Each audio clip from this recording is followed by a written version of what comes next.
हो गया शुरू ने। ध्यान दिया जाए। ए लड़की सुनो इधर। अब क्या है कि सिद्ध करना है 1/r बराबर 1/r1 plus 1/r2 plus 1/r3। लेकिन क्वेश्चन तो ऐसे नहीं रहता है ना। क्वेश्चन आता है कि पार्श्व क्रम या श्रेणी क्रम में जुड़े तीन प्रतिरोध माने कौन सी आर रेसिस्टेंस, तीन जुड़े प्रतिरोधों का व्यंजक प्राप्त करें जो श्रेणी क्रम में जुड़ा हुआ है, समांतर क्रम में जुड़ा हुआ है। समांतर से मतलब समझ में आ गया कि ये तीनों लाइन क्या है, समांतर है, जो एक दूसरे से कभी मिलती नहीं। इस लाइन को समांतर लाइन बोला जाता है। ठीक है, तो ये समांतर लाइन में क्या है, जुड़ा हुआ है, तीन प्रतिरोध है। ध्यान सुनना, कोई भारी भरकम सा है नहीं। लगता होगा तुम्हें भारी है, बट ये कुछ भी भारी नहीं है। ठीक है, ध्यान सुनो। अब क्या है कि यहां पर एक क्या है I1, सुन लो। एक सबसे पहले मैंने क्या किया कि मैंने एक परिपथ बना लिया। कितने प्रतिरोध का, तीन प्रतिरोध का एक मैंने क्या किया, परिपथ बना लिया।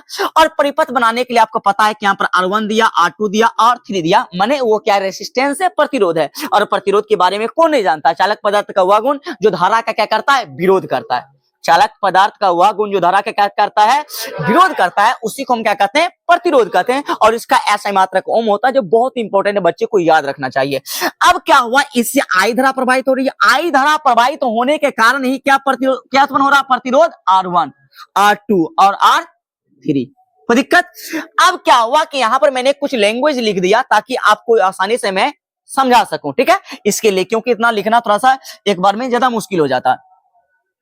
अब हमको सिद्ध करना है समांतर क्रम में जुड़े तीन प्रतिरोधों को, माने 1/r बराबर 1/r1 plus 1/r2 plus 1/r3। तो इसके लिए सबसे पहले मैंने क्या लिख दिया, माना कि R1, R2 तथा R3 तीन प्रतिरोध है।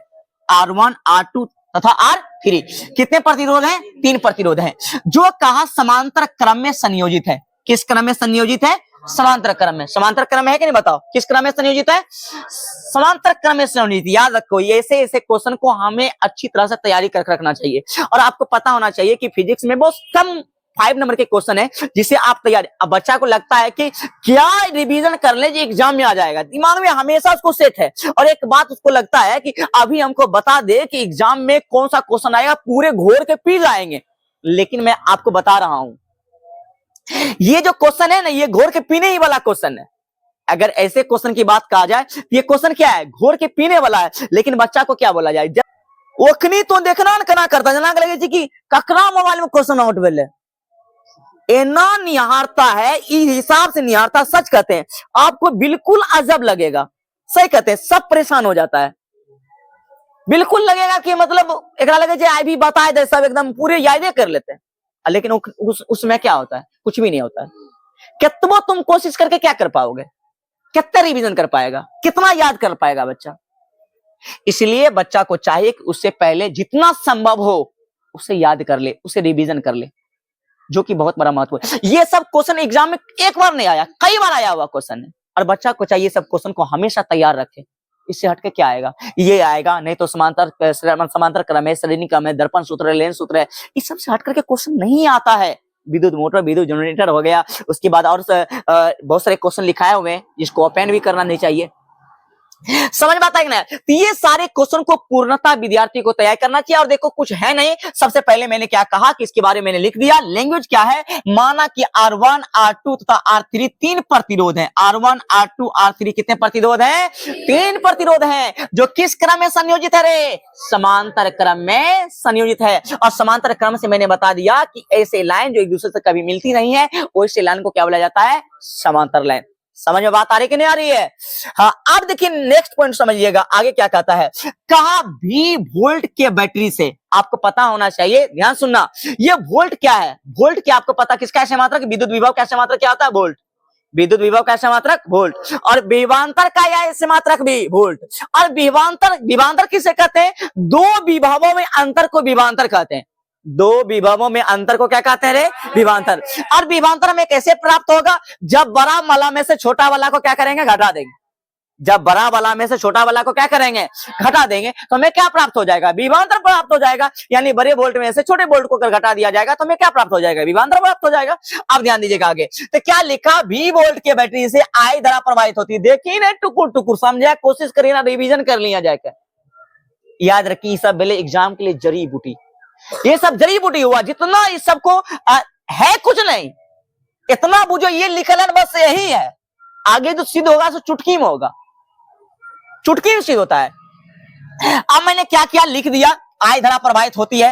अब आई धारा है तो भाई याद रखो एक ही न धारा प्रवाहित हो रहा है, एक क्या एम्पियर लगा दिए, यहाँ क्या है बैटरी, बैटरी लगा है एक प्लस और क्या एक माइनस लगा हुआ, प्लस माइनस तो बैटरी में होता ही है ना, तब ना धारा प्रवाहित होगी। अब क्या हो गया आपको पता कि आई जब धारा जा रही है तो तीन भागों में क्या हो रही है, बट रही है, तीन भागों में क्या हो रही है, बट रही है।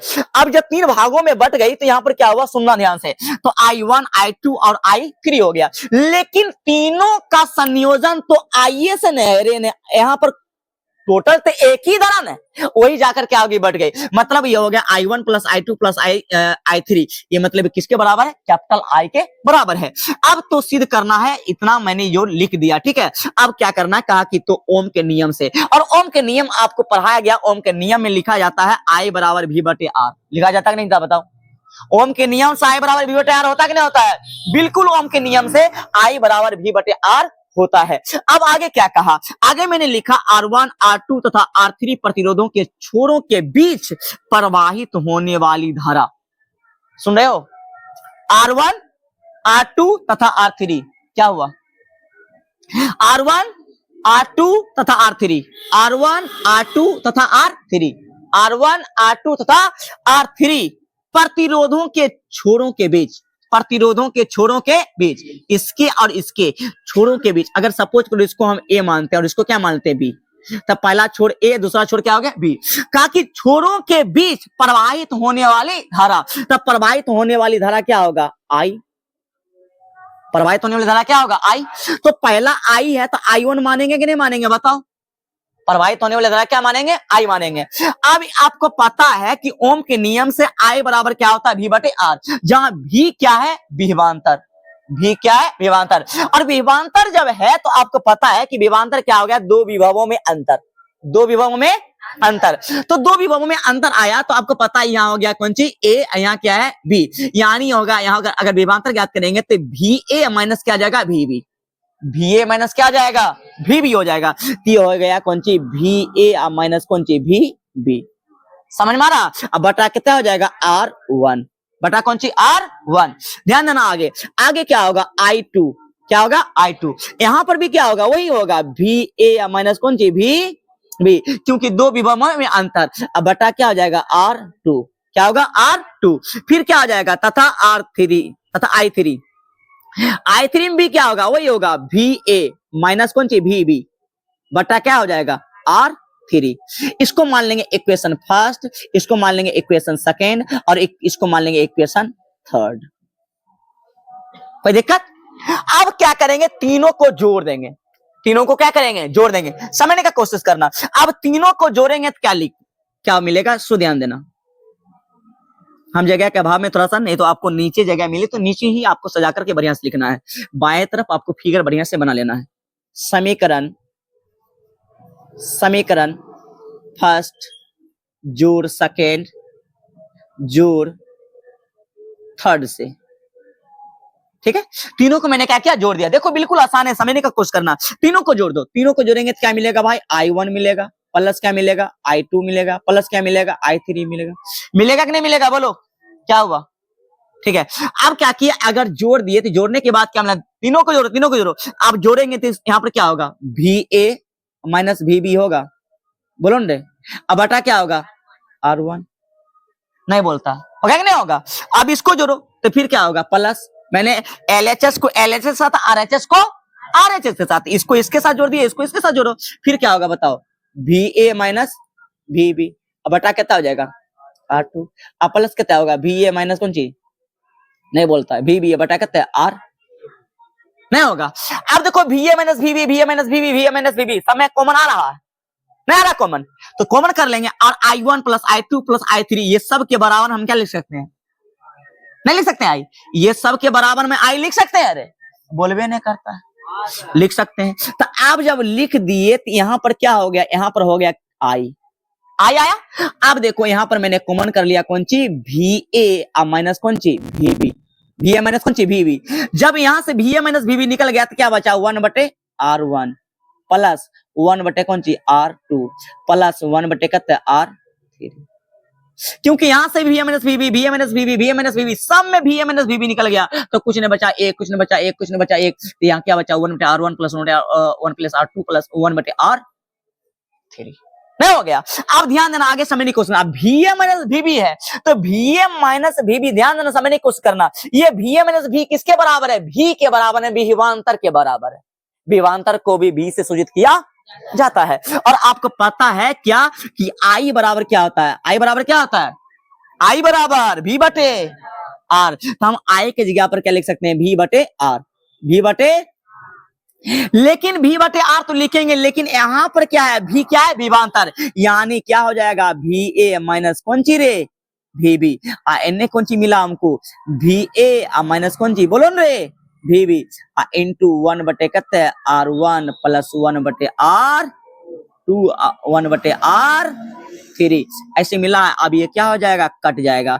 ये कट गया तो क्या मिलेगा हमको? 1/R बराबर 1/R1 plus 1/कितना R2 plus 1/R3।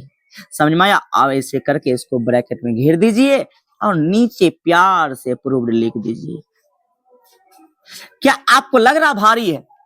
पता भारी है? बिल्कुल ही आसान है। तो मैं प्यारे बच्चों आपसे मैं कहूंगा इसको आप बेहतरीन ढंग से रिवीजन कर लीजिए। और जिस तरीके सजावट के साथ लिखा गया है, अगर आप इसी सजावट के साथ लिखते हैं तो मैं आपको दावे के साथ कह सकता हूं कि आप एग्जाम में 5 नंबर आसानी से बटोर सकते हैं। तो अगर आप बटोरना चाहते हैं तो आप बेहतरीन ढंग से इसे रिवीजन कर लीजिए। एग्जाम के लिए बहुत ही महत्वपूर्ण क्वेश्चन है, VBI है। समझ में ला? एकरा मतलब हम क्या बताएं? दूसरे घोर के पी जाओ, गिलास में घोर के पी जाओ।